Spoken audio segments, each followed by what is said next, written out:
Good morning and welcome to the campus of Northwestern Oklahoma State University. It's my distinct pleasure to introduce our guest this morning. Senator James Lankford has been serving the citizens of Oklahoma for quite some time. After serving 4 years in the U.S. House of Representatives, James was elected to the U.S. Senate on November 4th, 2014, to finish the remaining 2 years of retiring Senator Tom Coburn's term, which will end January 2017.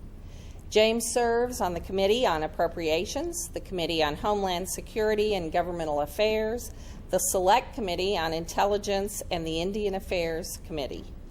Within the Committee on Homeland Security and Governmental Affairs, he is the chairman of the Subcommittee on Regulatory Affairs and Federal Management.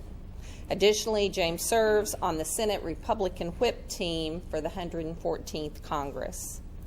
Before Senator Lankford's time in Congress, he served as the director of the Falls Creek Youth Camp and director of student ministry at the Baptist Convention of Oklahoma from 1995 to 2009. Falls Creek is the largest youth camp in the United States, with more than 51,000 students and adults attending each summer. James lives in Edmond with his wife Cindy. They have been married for over 20 years and have 2 daughters, Hannah and Jordan. He enjoys spending time with his family, sport shooting, and reading. Ladies and gentlemen, please welcome Senator James Lankford. September until the 16th of September, a lot of the debate in the nation will circle around the Iran nuclear negotiations. That'll be the main focus. We have to have that resolved by the 16th of September. I will tell you, I cannot support the Iran nuclear negotiations. I wish I could at this point because I'd like to see a diplomatic solution. I think we can see a diplomatic solution to the issue with Iran acquiring nuclear weapons, but this is not it. Multiple reasons for that. We can go into as much detail as you would like to, but ultimately this does not stop Iran's nuclear ambitions. The goal is to not allow Iran to have a nuclear weapon, and there's no question they are actually pursuing a nuclear weapon. But the 2 things Iran needs right now is time and money to be able to finish this. We're putting the sanctions, we're relieving the sanctions that are currently on Iran, which gives them about $58 billion just in cash. And then it also opens up the flow of economics again to Iran, and so their economy starts to lift. It gives them a tremendous amount of time because this focuses only on one area. They need 3 things to have a nuclear weapon. They need highly enriched uranium, they need a triggering device, and they need some sort of launch vehicle. They know already how to do the highly enriched uranium. They have demonstrated that they can do that. This takes away some of the highly enriched uranium they have in a stockpile, but obviously they maintain all the centrifuges. In fact, most of them are still in cascades, the most advanced centrifuges that they need to be able to quickly enrich uranium. Those stay all in place. They're just told they can't put uranium in them. But all the centrifuges stay in place. In fact, they continue spinning. They continue to do the research on them. They can put any element to test anything they want to on it to do their research as long as it's not uranium. This does not monitor their triggering research. This does not limit them from ballistic missile testing. So the one area they already know how to do, they have to stop. The other 2 areas they keep going on. That doesn't slow them towards a nuclear weapon at all. This allows them time and money. It also relieves the sanctions on them that are currently in place for conventional weapons. So Iran can begin to stockpile conventional weapons again. If you want something really truly offensive, the General Soleimani, who leads the Quds Force for Iran, which is their elite fighting force, this general and the people around him, that was the individual that designed the improvised explosive devices that were used against our troops in Iraq, and that literally killed hundreds of Americans. That general has been under American sanctions. Can't travel, going anywhere he goes worldwide, we're going to try to pick him up. The sanctions on that general is lifted in this agreement, but the 4 American hostages that are being held by Iran right now are still retained. I mean, it's just stuff like that just over and over again when you look at it. I hear often when I'm in conversations with John Kerry, the president, when they talk about we're going to trust and verify. We now know what verify looks like. The verification is done several ways, but the main way that they'll actually verify is UN inspectors will go into a facility and will actually do the verification. That sounds fine, doesn't it? Let me tell you the limitations of that. No American can be on the inspection team, according to the agreement. So it's UN, but no Americans can go in. When they go to a site, they're going to give Iran about a month's warning before they actually get to a site. When they get there to the site, they cannot enter the site. They can get to the gate of the site. When they arrive at the gate of the site, someone from Iran will greet the UN inspectors, will take their sampling bag. They will go in and take the sample. The Iranians will take the sample in their facility and bring the sample out to the UN inspectors. But the UN inspectors can't go on site and can't actually gather the sample itself. Everybody comfortable with that? What a joke. Yeah, so here's the challenge that I have. I do want a diplomatic solution. This is just not it. This has the appearances of we're making an agreement without actually having rigid inspections, without limiting their advanced centrifuges, without actually limiting their access to get to a nuclear weapon. So in the days ahead, I hope we can press it and say, continue the negotiations. Don't stop, because we've not actually finished at a spot that actually limits them from getting a nuclear device. I've had several folks that have caught me and have said we can't get the international coalition back together again because it'll be just too hard to get everyone back together again to make this agreement. That's actually not true. And let me tell you why. The sanctions that are in place are sanctions that the United States has put in place to say you cannot do business with the United States and with Iran. If you want to do business with the United States, you can't do business with them as well. And every country and company in the world would rather do business with the United States than they would with Iran. You pick 25% of the world's economy or 2% of the world's economy. Which would you rather do business with? And so countries and companies around the world have dropped doing business with Iran over the last 5 years, and they're working still with the United States and still doing international trade with us. So it's not a matter of getting everyone back together to agree on it. We just keep the sanctions in place and the pressure stays on Iran. And multiple countries continue to press Iran to say, we want to do business with you as well, but we can't because we want to do business with the United States more. Why don't you come to the table? So this keeps the pressure on. So again, we can talk about that as much as you'd like to. I'll take questions on it in just a moment. That'll be the major part of early September. Budget will be a big part of late September. The fiscal year ends the 30th of September. We have passed all 12 appropriation bills out of the Senate committee, but none of those have actually come to the Senate floor. They've been filibustered coming to the Senate floor. We have a real disagreement currently in how we're going to spend and where we are financially as a nation. In 2011, we put what's called the Budget Control Act into place. It set a 10-year path to try to work us back to balance. The first 2 years were pretty steep cuts, the famous sequester that everyone talks about. There were pretty steep cuts in the first 2 years, especially to national defense. After that first 2 years, which we finished, we're now in the third year of that, there is a 1.7% increase every year for the next 8 years. So that basically grows right at the rate of inflation or a little bit under the rate of inflation for the next 8 years. That's to cap our spending to make sure we can keep it down. Two things are needed to get us back to balance: limiting our spending and a growing economy. Right now, we don't have a growing economy. We have a 2% growth on our economy. That's not enough to actually be able to sustain us and to be able to pull us out of this. But we have limited our spending. That's the first step on it. So with that, here's where we are for September.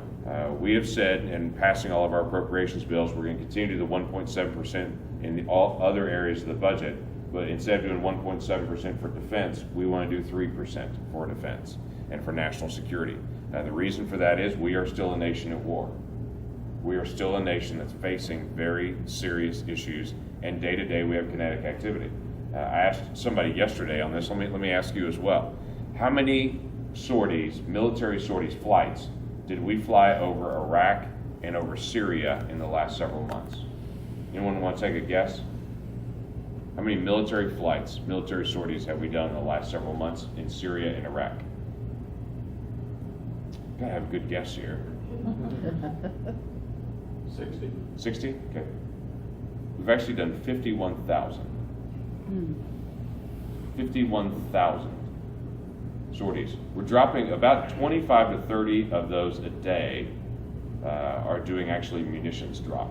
We've done over 7,000 bombing runs into Syria and Iraq over the last several months. Your answer is what I would hear most commonly, because people don't think we're actually engaged kinetically in Iraq and Syria. The president never talks about it. We're fighting this quiet war in Syria and Iraq right now, engaging with ISIS, and it's never discussed. I'd say I bring it up. Number one, because we have our men and women in harm's way, and I think for them and their families, they need to be shown the respect and the trust of that. It's not a big national secret. In fact, if you want to see actually every single day what's happening, you can go to the CENTCOM website. They actually post every day on the CENTCOM website exactly what bombing runs in what towns and what targets were out there. So it's not some national classified event. It's just never discussed. We are still a nation at war. We're fighting against ISIS. We're fighting against international Islamic extremism and terrorism. That has been an ongoing issue for us for over a decade, and it continues. But I will tell you that ISIS is a very different threat than Al-Qaeda. ISIS, they're not trying to gather folks from all over the world other than into their area where they're trying to fight in Syria and Iraq. But they're not trying to gather people to train terrorists and send them out. They're trying to find people that think like them and encourage them to kill someone in their area.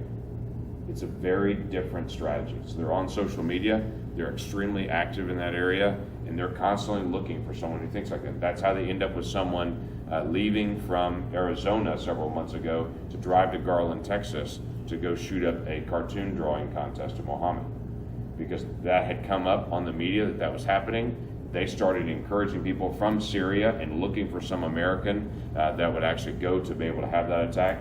Isolated someone, found someone that was interested, and encouraged them to take it on. What they do is they find someone who thinks like them, and they say, kill someone, here's some ideas on how to do it, and when you do it, here's our logo. Tell them you're with us. That is a very different threat than what we've faced in the past. So it is important that we stay attentive to that. That's why I think of one of many reasons we've got to be able to stay on top of the national security side of things, and we'll have a tiny bit bump in our budget. The struggle that we'll have in September is the Democrats that we interact with, and we'll have our own issues that we'll work out. They believe if we increase our spending by 3% in defense, we should increase it by 3% everywhere else. If we don't increase it by 3% everywhere else, they think we shouldn't increase it by 3% in defense. It should say 1.7%. Well, welcome to September. We're going to have to work that out. Because at the end of the day, we have to have 60 people in the Senate agree to a plan before it moves forward. The Senate's very different than the House. In the House, if you have 50% plus one, you move on it. In the Senate, you have to have 60 people to agree to debate it. Before you can actually debate it, 60 people have to agree on the principle. We have 54 that agree on the budget principle right now. So we'll sit down and hammer this out. But I will tell you, with the deficits and where we are in our overspending, this year's deficit, single year overspending, is $426 billion. That's this year. And that is better than what it has been in 5 years. 5 years ago, it was $1.3 trillion in overspending. The Budget Control Act and other things that we put into place have actually started to bring down our deficits. But we're still at $426 billion in a single year. We cannot keep doing this. So that's what the big battle will be towards the end of September. We also have education. The House and the Senate have both passed major reforms of No Child Left Behind to replace the No Child Left Behind, to take away the federalized testing requirements, to take away the federal curriculum requirements, all of those things, and to be able to return that back to the states and the local districts. We're working that with a conference committee right now. That'll go to the president's desk, I think, in about 2 months or so, depending on how the conference works. And then a major highway bill has already passed the Senate. The House is taking that up in September in their committees. Hopefully we'll pass that by October and try to have a major highway bill done by the end of October. That's the optimistic view. It may be November, December on that one, but we'll see how that comes together. So that's September for the next month, basically, of the major things that are coming up on the news that I want to give you the heads up on. Fair enough? All right, here's what I'd like to do. We asked folks, several folks as they came in, asked if you had a question. If you had a specific question, we'd write it down. So there are a couple questions that have come in already, and so I'm going to try to answer those. And then just anybody that wants to ask one, I'm just going to have for a raise of hands after that. Is that okay? So I've got in already, let's see. Decision on same-sex marriage by the Supreme Court. This is Paul, right? Yeah. Let me give you a couple thoughts on this. The Supreme Court's two sets of decisions from the Supreme Court on marriage. 2 years ago, there was called the Federal Defense of Marriage Act. The Defense of Marriage Act was a federal law passed in the 1990s. Bill Clinton was the one who signed it as president. That law basically said federal policy defines marriage as between a man and a woman. The Supreme Court took it up 2 years ago and kicked that law out with this statement: marriage is defined by a state, because it's not specifically given in the Constitution that it's a federal responsibility. So it is therefore, by Article 5, it is a state responsibility. So states define marriage. If a state defines marriage different than between a man and a woman, the federal government has to recognize it. So they determined the Defense of Marriage Act was unconstitutional because they were saying the federal government was trying to define marriage, and that's a state responsibility. Okay, that was 2 years ago.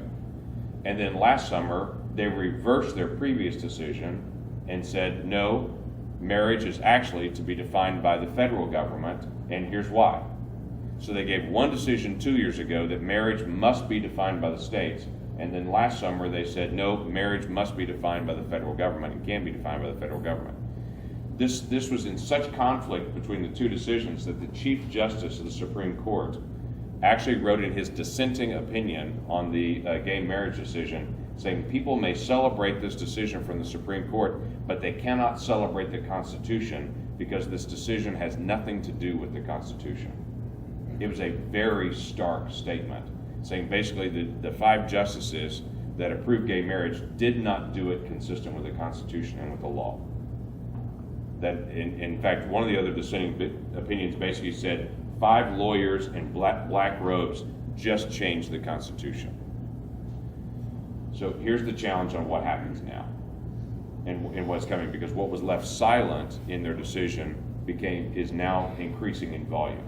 That is, for individuals that have a faith perspective, that their faith should teach them different about marriage.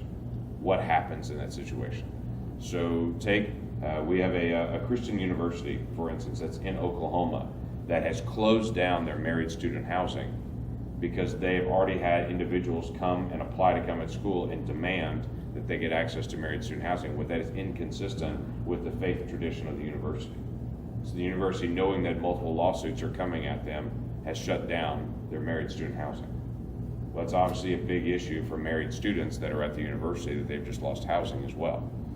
The challenge will come in workforce, it'll come in the university settings, it'll come in multiple locations where those that have a faith tradition that teaches them different about marriage will now be confronted with the Supreme Court in their decision.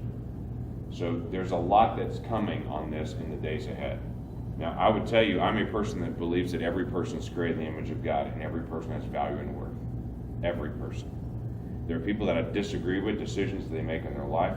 That is a person that is in our culture is not only a person that I believe created in the image of God and has value and worth and is to be given dignity, but is also a person that's under the laws of the United States and is given rights and responsibilities. I'm going to respect those individuals. But I'm also going to tell you, I do not believe in gay marriage. I just don't.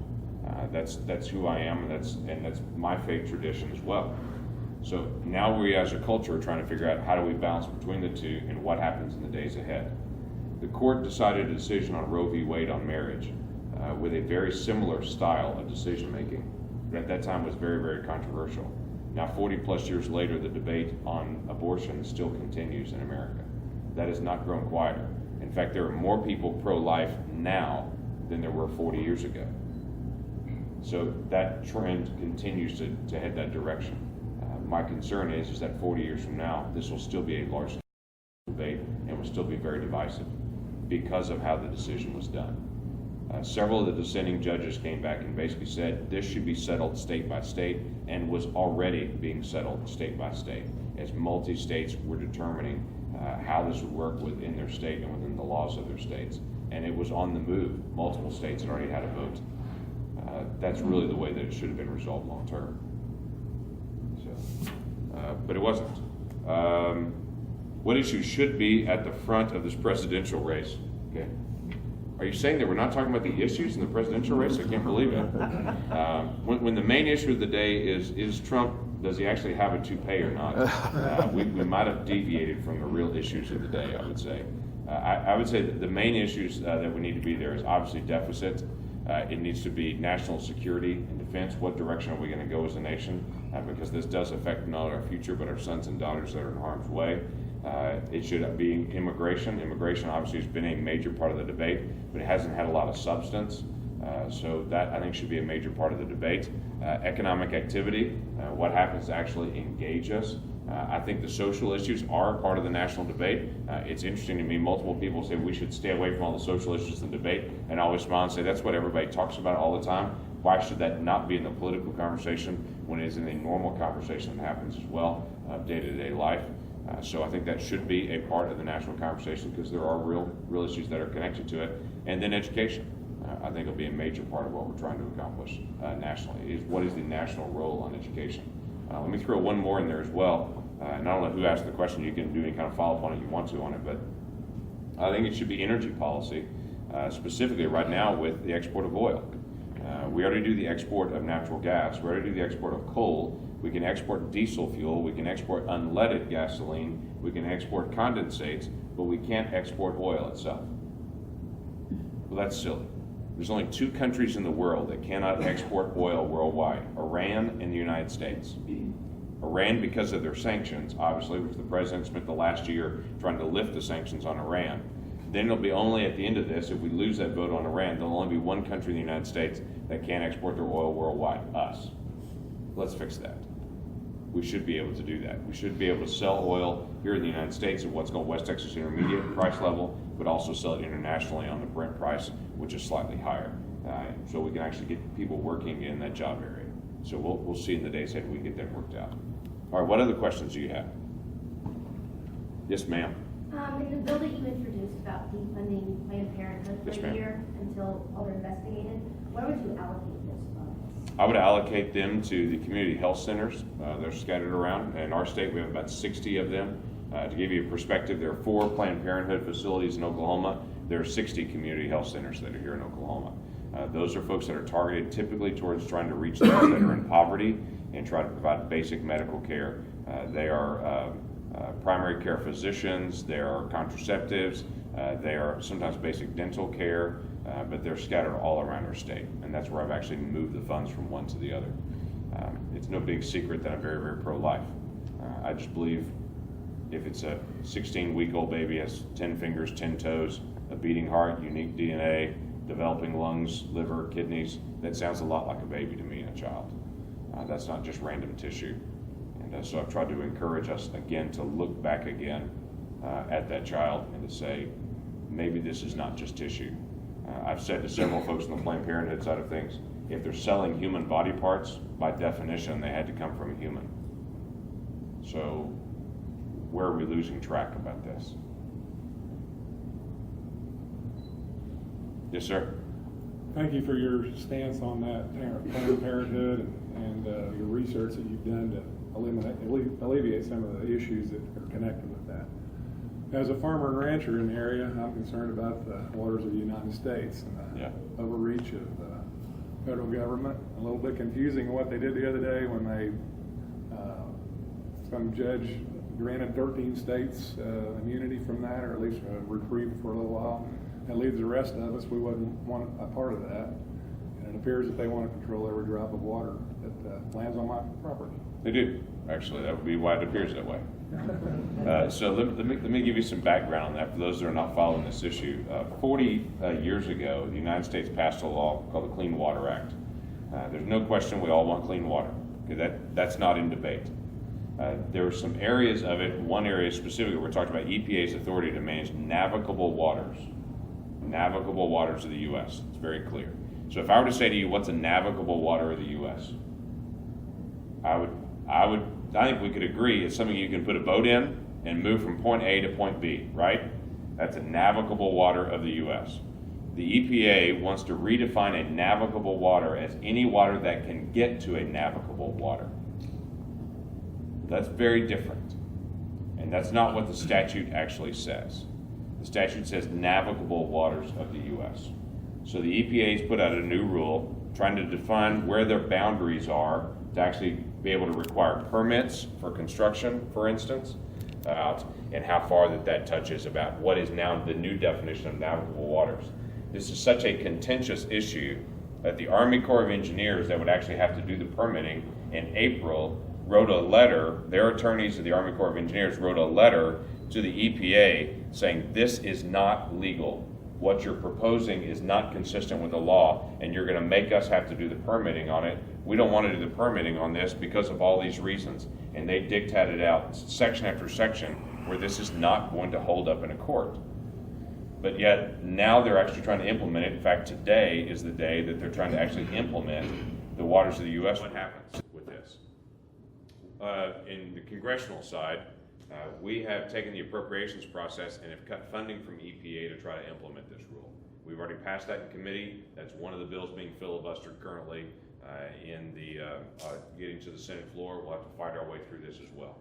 So we're trying to say you don't have money to be able to actually implement that. Multiple lawsuits are dropping the rest of this week actually to try to help some of the other states that weren't affected by the initial judge's ruling, where multiple different entities, whether they be farms, whether it be development, whatever it may be, will step in and say this exceeds the authority that is given by law. Regulations are supposed to come from statute, from law. And so they're trying to, the courts are trying to push back with a simple statement of let's do what's consistent with the law.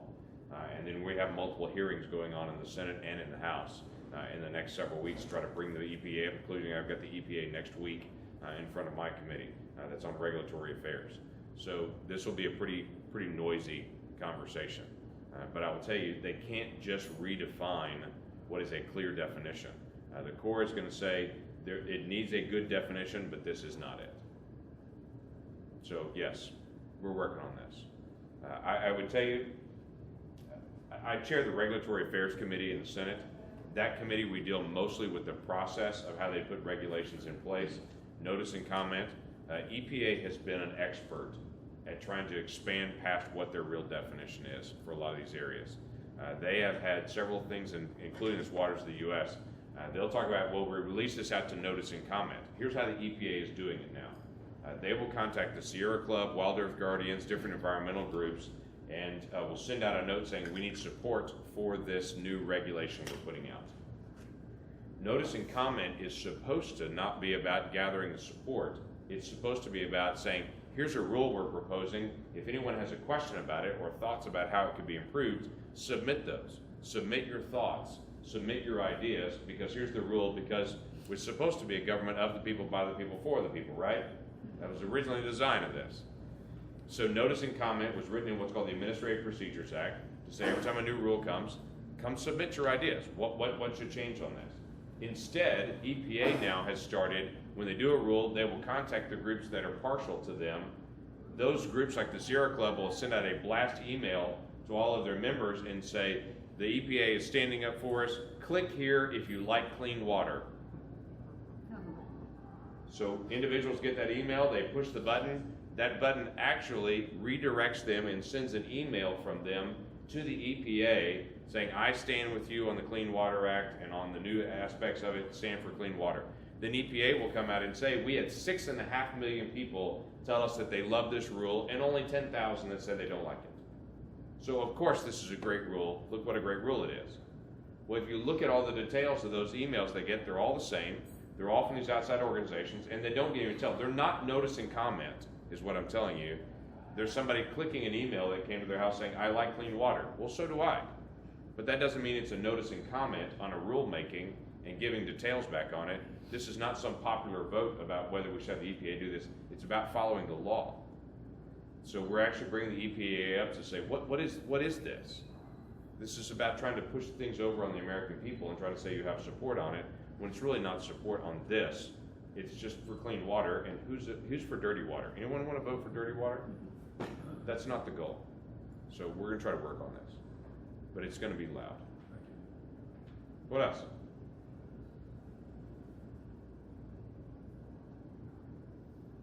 Regulatory relief for bankers. Yeah. There's a tremendous need for that, actually. 5 years ago when Dodd-Frank passed, there were a lot of folks that said, I was one of them, by the way, said Dodd-Frank will have a greater effect on our economy than the Affordable Care Act will. The Affordable Care Act has had a lot of public attention for many reasons, but Dodd-Frank has been the one that's choked our economy. And when we talk about 2% growth, a lot of that goes back to Dodd-Frank and the regulations that were put in place.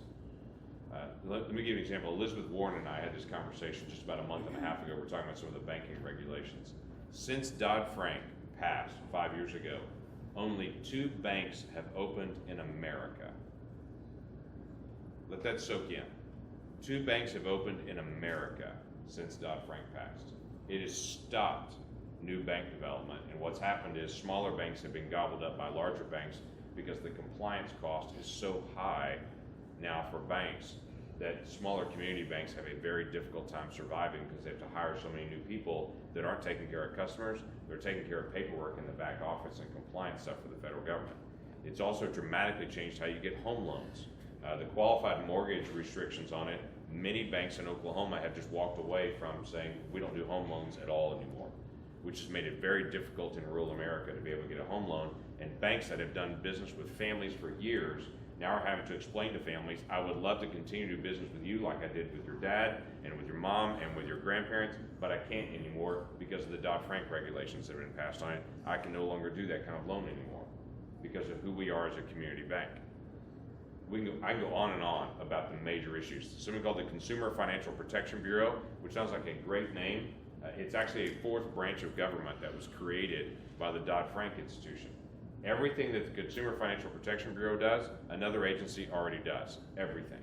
It is completely redundant regulation. And the statement was these other regulators aren't getting it done, so we're going to create another layer of regulators so both regulators can regulate it. Well, here's an idea. If the first layer of regulators aren't getting it done, fix the first regulators. Don't add a second layer, and so that businesses are getting 2 sets of regulators doing redundant evaluations. Fix the first one. The Consumer Financial Protection Bureau actually has no accountability to Congress or the American people. Once they're created, their funding is then funded by the Federal Reserve. They don't get any appropriated tax dollars. They're Federal Reserve dollars that come in to actually fund them. They do not have to report to Congress. They do not have to answer to the American people. They're a completely separate institution that has charge over every loan, every credit card, every car dealership, every financial transaction that you do, and you've never heard of them. It is an incredible amount of power on consumer finance that's laid on a group that no one's ever heard of and no one can actually reach out to. Now, I would encourage you, if you think I'm doing hyperbole on that one, research them. That's really what's happening, no hyperbole on that. So the challenge is, what do we do with this? So I have a couple tracks that I'm personally working on. First one is for the community banks, what I would call traditional banks. Tom Honing, you know Tom? Tom Honing used to be the Federal Reserve representative for us for the Kansas City Federal Reserve for this region. He now works for the FDIC. He floated a plan several months ago that I picked up on and thought, that's a great plan. Let's start tweaking this and try to figure out if we can actually work this into legislative language. He was floating it as an idea of a what if. His what if idea was, how can we actually move traditional banks into being traditional banks and to do what we always did before, work on their safety and soundness, and not assume every community bank is a systemic risk to the national economy. So the simple, straightforward idea is exempt them from Dodd-Frank, exempt them from Basel III, and you'll know what that one is. Exempt them from those issues if they hit 2 criteria. One is they don't do complicated derivatives. If you do complicated derivatives, you're in a different group. About 6,400 of the 6,500 banks don't do complicated derivatives. That's very uncommon. So you don't do complicated derivatives. And the second one is you have 10% capitalization. So in other words, showing you have safety and soundness in place. You have safety and soundness in place, and you don't do complicated derivatives, you're a traditional bank. You're in a different category, and you're excluded from all this stuff. That's what we're working on right now. I actually have bipartisan support for that. I'm working on it on the Senate. In the House side, my counterpart that's working with me is a very liberal senator named Peter Welch from Vermont. And we worked on stuff in the House together as well, trying on community banking. Say if a liberal senator from Vermont and a conservative, if a liberal member of the House from Vermont and a conservative senator from Oklahoma can agree on this, we probably have common ground. And so he has the same issue with his community banks that we have here in Oklahoma. And so we're trying to work on that together. And we've made very good progress. So sorry, it's a long answer, but it's a frustrating deal when we deal with Dodd-Frank. What else? I'll try to make my answers shorter so they don't belabor everything. giving you more detail than you want. What's going to happen with what's going on with the persecuted church around the world? You know, there's not much said about it now. I would tell you that the persecuted church around the world is a persecuted faith as well around the world. What ISIS is doing, for instance, to everyone who disagrees with them, other Muslims, Yazidis, Christians, they are slaughtering them wholesale. You have Syrians that are fleeing all over the world trying to get out from under them, and Syrian Christians are trying to find someplace to go that's safe. And it is a dramatic effect. That same thing is happening in Pakistan. I've met with the Pakistani ambassador to talk about what's happening in northern Pakistan. They're teaching in schools the encouragement of the destruction of other faiths. And how do we get on top of that? I actually added into what was the Trade Promotion Authority, which sets the guidelines for the administration on how they're going to negotiate any trade deal.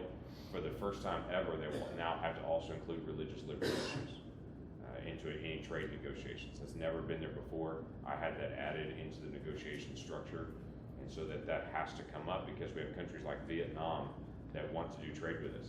Vietnam is one of the worst human rights violators in the world. The way that we have leverage with Vietnam is on economics. We would say if you want to do trade and business with the United States, we would anticipate you'd open up and have a free press. We would anticipate that you would have some sort of freedom of worship and freedom of conscience for individuals that are there and for religious prisoners that are there. They have several hundred prisoners of conscience in Vietnam right now that are imprisoned surely because of their faith. Okay, that's a major issue if you're going to trade with us. So that's our leverage point. I hope we can continue to use it. Try to free some of these religious prisoners. Okay. Yes, sir. Do you have a short answer for our immigration issues? No, I don't have a short answer for it. I'd say just a couple of things on immigration. One is immigration, it has to be fixed. And I've had folks that have said to me, just enforce the laws we have in the books and it'll fix it all. That's not true. I mean, there are major problems in the law the way that it's written right now. We have a lot of folks that come illegally into the country because our structure is set up in our visa process that it's so hard and so expensive to legally work in the United States, they just skip it. Well, that's the structure of our law that's causing some of that. Because we have a nation that everyone in the world wants to come to, we also have the most open immigration system in the world. Under our law, legally, right now, 1 million people a year legally come through our process to become citizens. No other nation in the world does that. 1 million people a year. So I have a hard time when people say that we're a closed country. We're not a closed country.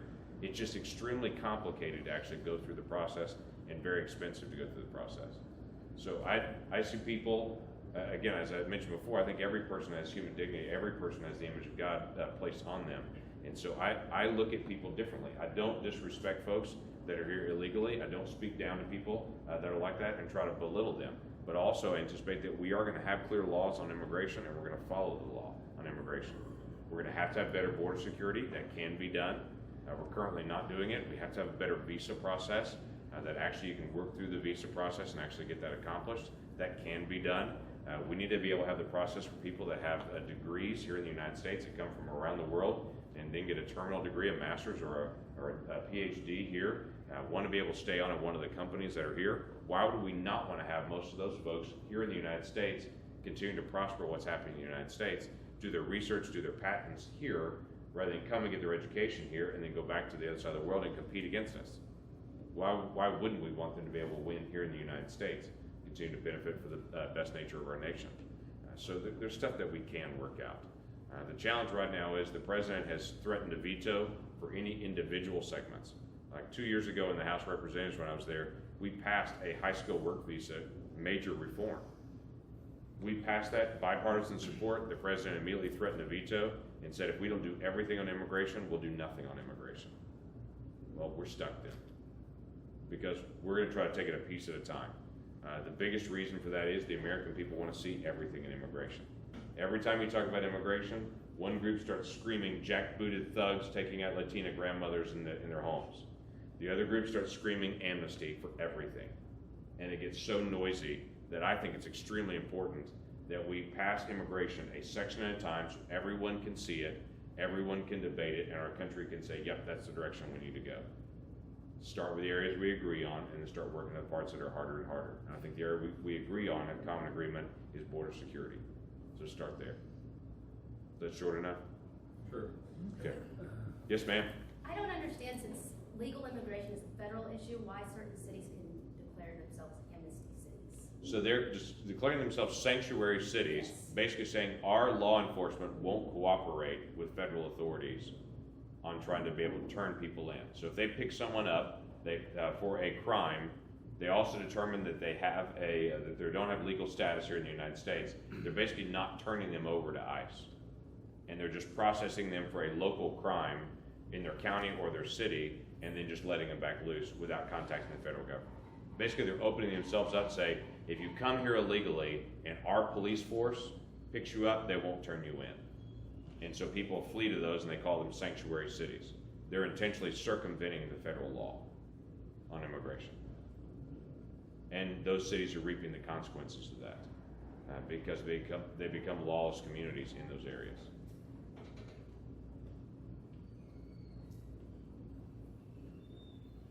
Yes, sir. Appreciate you collaborating with Representative from Vermont Welch on the banking deal. Could you do some general comments just on the polarization of Congress, lack of compromise, inability to pass laws, that sort of thing? See, Yeah. it's become very big. It has become a big deal.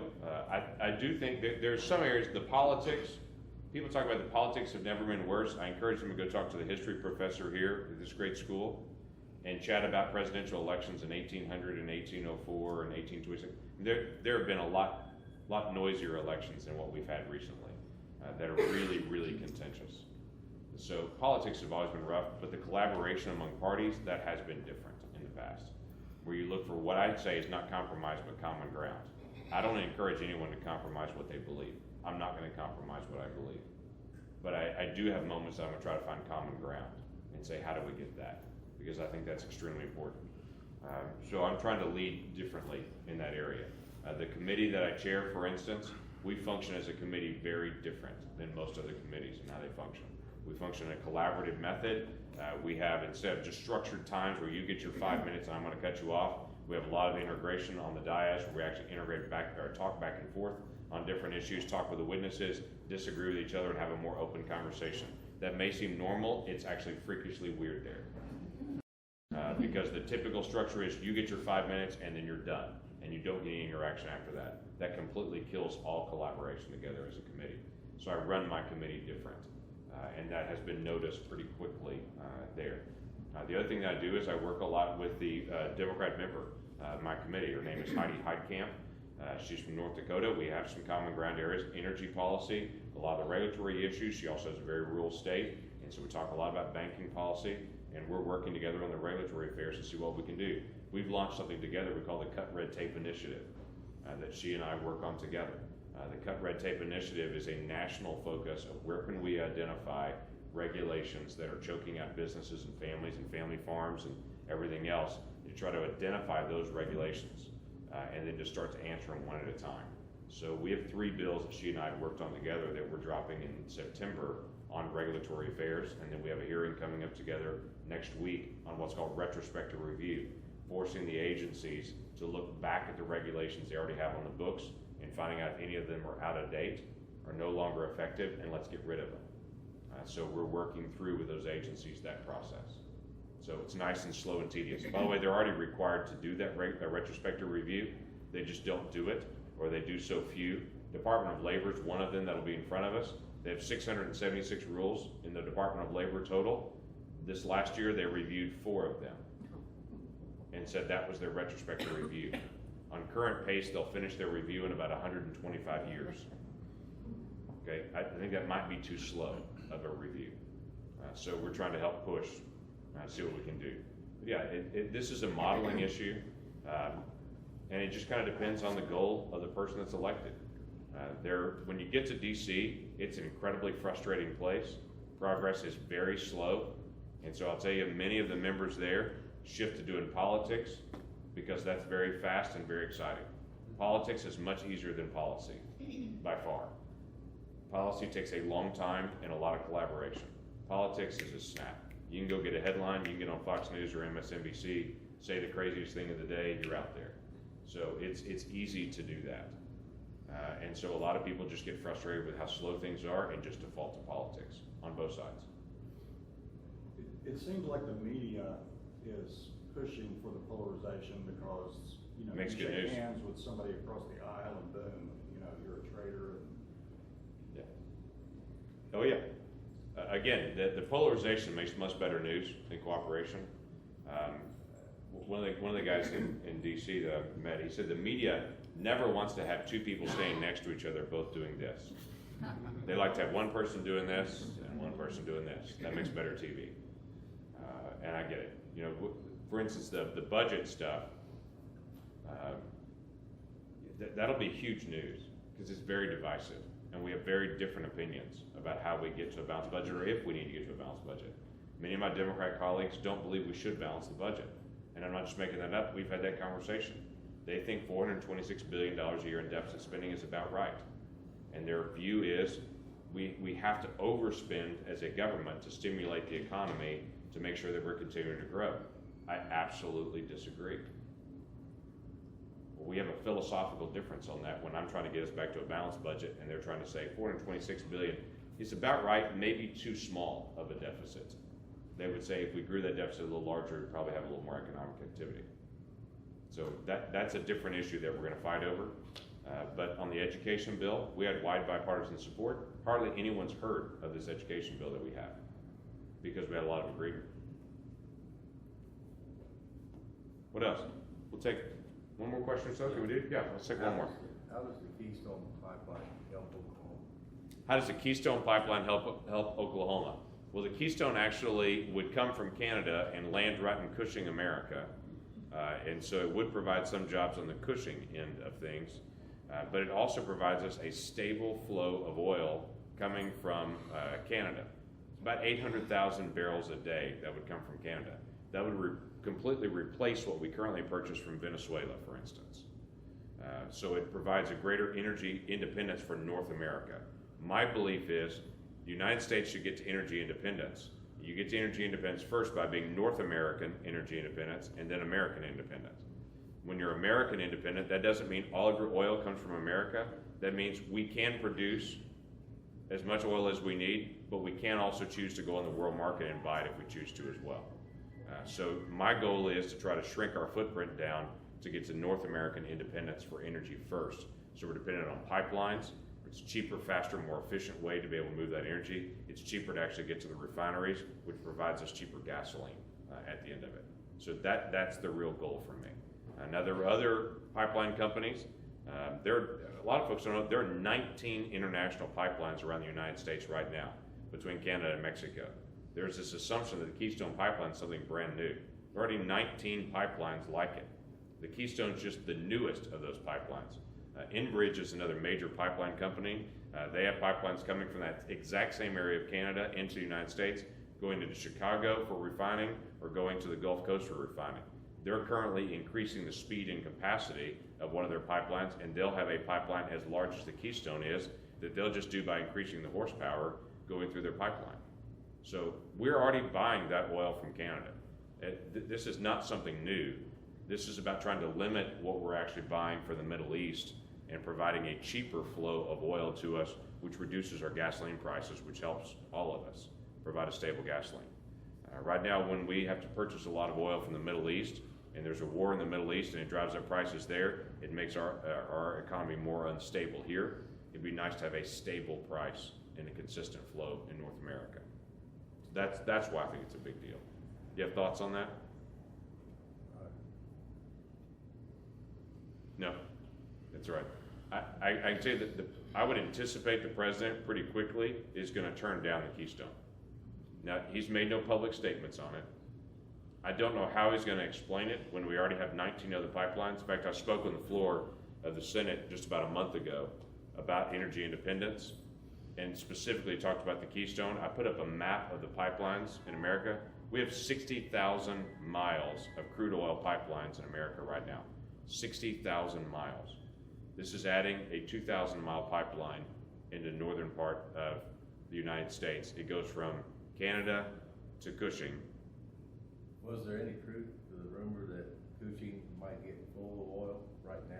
Cushing's already full. We have a lot. Then what are we gonna do if this oil's going to Cushing then? This oil would flow directly from Cushing. It would transition there and go right to the Gulf. That's where the refining happens. There's two types. There's multiple types of oil, but you put them in big categories. You have heavy crude and you have light sweet. The majority of what our refineries are set up for, especially on the Gulf Coast, is heavy crude. The majority of what we're producing in North Dakota and western Oklahoma and West Texas is light sweet. We're literally producing the wrong type of oil for our refineries. So the refineries on the Gulf Coast want the heavy crude.